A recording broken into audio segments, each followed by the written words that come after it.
Collector ఎవరు ప్రజల కోసమా కాదా? ప్రజలు ఇల్లు కూలగొడుతున్నారు. కలెక్టర్ ఏం చేస్తారు? ఎందుకు కూలగొడుతున్నాడు? హైకోర్టు ఆర్డర్లు ఉన్నాయి. మాకు హైకోర్టు ఆర్డర్లు ఉన్నాయి. మాట్లాడినా మరి ఈయన మాట్లాడాలిగా. ఒక ఇంటిమేషన్ లేదు, ఏం లేదు.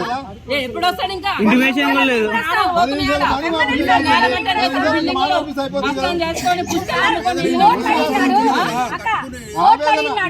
అయ్యా దండం పెడతాం అయ్యా ఇల్లు తిరిగి ఓట్లాడుతారు. ఎందుకు జనాన్ని నష్టపోతారంట. జనాన్ని పెట్టుకొని ఆటోలు ఇల్లు కట్టుకున్నాం. కలెక్టర్కి ఇచ్చిన అన్నీ అయిపోయినాయి.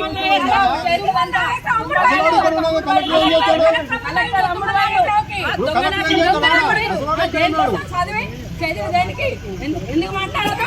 ఎందుకు మాట్లాడదు? కలెక్టర్ అమ్ముడు వైలు, కలెక్టర్ అమ్ముడు వైలు, సైడ్కి ఎంత సార్? సార్ పిలవండి, ఆయన పిలవండి. సైడ్కి ఎందుకు పిలుస్తున్నారు మీరు? సైడ్కి ఎందుకు పిలుస్తున్నారు? మరి ఎక్కడ ఉంటారు చెప్పు, రమ్మని పంపండి. అంటే మీదే మాదేముండదుగా. ఇడే మాట్లాడితే ఏమైంది? ఇడే మాట్లాడితే ఏమైంది? మేము రిప్రజెంటేషన్ ఇచ్చిపోతామన్నా కూడా పంపించట్లేదు లోపలికి. శ్రీనివాస్ రెడ్డికి తెలియకుండా గులగొట్టాడు. ఇల్లాడా నాకు తెలియదు తుమ్మలనాశ్వరరావు గులగొట్టిందని చెప్తున్నాడు. తుమ్మలనాశ్వరరావు ఎందుకు గులగొడతాడు? అప్పసొమ్మ తుమ్మలనాశ్వర అప్పసొమ్మ అది పేదవాళ్ళు కట్టుకున్న ఇల్లు.